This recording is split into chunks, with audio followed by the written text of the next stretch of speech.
ಎಲ್ಲರಿಗೂ Amrutha's tasty and healthy ಕಿಚನ್ಗೆ ಸ್ವಾಗತ. ಇವತ್ತು ನಾನು ಹನಿ ಗಾರ್ಲಿಕ್ ಕಾಲಿಫ್ಲವರ್ ಮಾಡ್ತಾಯಿದ್ದೀನಿ. ಹಾಗಿದ್ರೆ ಅದು ಹೇಗೆ ಮಾಡೋದಂತ ನೋಡೋಣ. ನಾನಿಲ್ಲಿ ಒಂದು ಕಾಲಿಫ್ಲವರ್ನ ಕಟ್ ಮಾಡಿ ತಗೊಂಡಿದ್ದೀನಿ.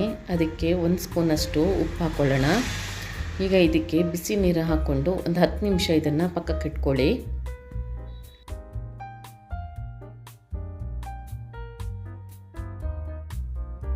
ಹಾಗೆ 2 ಟೇಬಲ್ ಸ್ಪೂನ್ನಷ್ಟು ಕಾರ್ನ್ಫ್ಲವರ್ ಹಾಕ್ಕೊಳ್ಳಿ. 1 ಸ್ಪೂನಷ್ಟು ಉಪ್ಪು, 1 ಸ್ಪೂನಷ್ಟು ಅಚ್ಚ ಖಾರದ ಪುಡಿ, ಹಾಗೆ 1 ಸ್ಪೂನ್ನಷ್ಟು ಪೆಪ್ಪರ್ ಪೌಡರ್ ಹಾಕ್ಕೊಂಡು ಒಂದು ಸಲ ಮಿಕ್ಸ್ ಮಾಡ್ಕೊಳ್ಳೋಣ.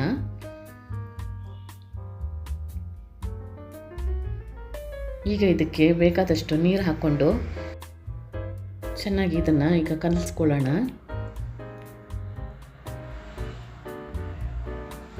ನೋಡಿ, ಇಷ್ಟು ದಪ್ಪದಾಗಿದ್ದರೆ ಸಾಕು. ಈಗ ಇದಕ್ಕೆ ಕಾಲಿಫ್ಲವರ್ ಹಾಕ್ಕೊಳ್ಳೋಣ. ನಾನಿಲ್ಲಿ ಕಾಲಿಫ್ಲವರ್ನ ನೀರು ಬಸ್ದು ತೆಗೆದಿಟ್ಕೊಳ್ತಾ ಇದ್ದೀನಿ. ಈ ಕಾಲಿಫ್ಲವರ್ನ ಇದಕ್ಕೆ ಹಾಕ್ಕೊಂಡು ಚೆನ್ನಾಗಿ ಒಂದು ಸಲ ಮಿಕ್ಸ್ ಮಾಡ್ಕೊಳ್ಳಿ.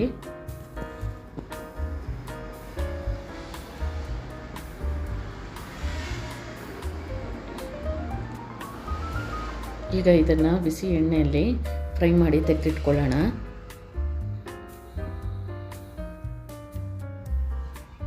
ನೋಡಿ, ಇಷ್ಟು ಕ್ರಿಸ್ಪಿ ಆದರೆ ಸಾಕು. ಇಷ್ಟು ಕ್ರಿಸ್ಪಿ ಆಗೋವರೆಗೂ ಇದನ್ನು ಚೆನ್ನಾಗಿ ಫ್ರೈ ಮಾಡ್ಕೊಳ್ಳಿ.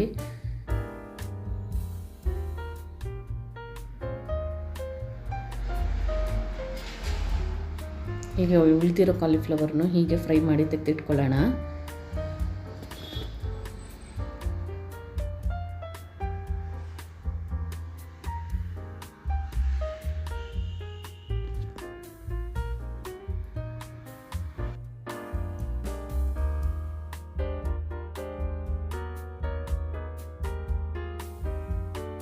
ಈಗ ಒಂದು ಕಡಾಯಿ ಬಿಸಿಗಿಟ್ಟು ಅದಕ್ಕೆ 2 ಸೌಟಷ್ಟು ಎಣ್ಣೆ ಹಾಕ್ಕೊಳ್ಳಿ. ನಂತರ ಇಲ್ಲಿ ಒಂದು 2 ಟೇಬಲ್ ಸ್ಪೂನಷ್ಟು ಬೆಳ್ಳುಳ್ಳಿನ ಕಟ್ ಮಾಡಿ ತಗೊಂಡಿದ್ದೀನಿ. ಅದನ್ನು ಹಾಕ್ಕೊಂಡು ಚೆನ್ನಾಗಿ ಇದನ್ನು ಹುರ್ಕೊಳ್ಳೋಣ. ಹಾಗೆ ಒಂದು ಕಟ್ ಮಾಡಿರೋವಂಥ ಈರುಳ್ಳಿನ ಹಾಕ್ಕೊಳ್ಳಿ.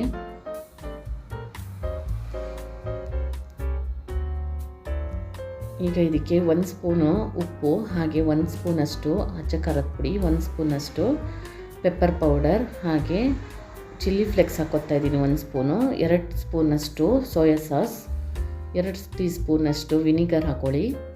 ನಂತರ 2 ಟೇಬಲ್ ಸ್ಪೂನ್ನಷ್ಟು ಟೊಮೆಟೊ ಸಾಸ್ ಹಾಕ್ಕೊಳ್ಳೋಣ. ಇದೆಲ್ಲ ಹಾಕಿಬಿಟ್ಟು ಒಂದು ಸಲ ಚೆನ್ನಾಗಿ ಮಿಕ್ಸ್ ಮಾಡ್ಕೊಳ್ಳಿ. ಈಗ ಇದಕ್ಕೆ ಒಂದು 1/4 ಕಪ್ನಷ್ಟು ನೀರು ಹಾಕ್ಕೊಳ್ತಾ ಇದ್ದೀನಿ. ನೀರು ಹಾಕ್ಕೊಂಡು ಇದು ಒಂದು ಕುದಿ ಬರೋವರೆಗೂ ಇದನ್ನು ಕುದಿಸ್ಕೊಳ್ಳೋಣ. ನಂತರ ಇದಕ್ಕೆ ಫ್ರೈ ಮಾಡಿ ಇಟ್ಟಿರೋವಂಥ ಕಾಲಿಫ್ಲವರ್ನ ಹಾಕ್ಕೊಂಡು ಒಂದು ಸಲ ಮಿಕ್ಸ್ ಮಾಡ್ಕೊಳ್ಳಿ.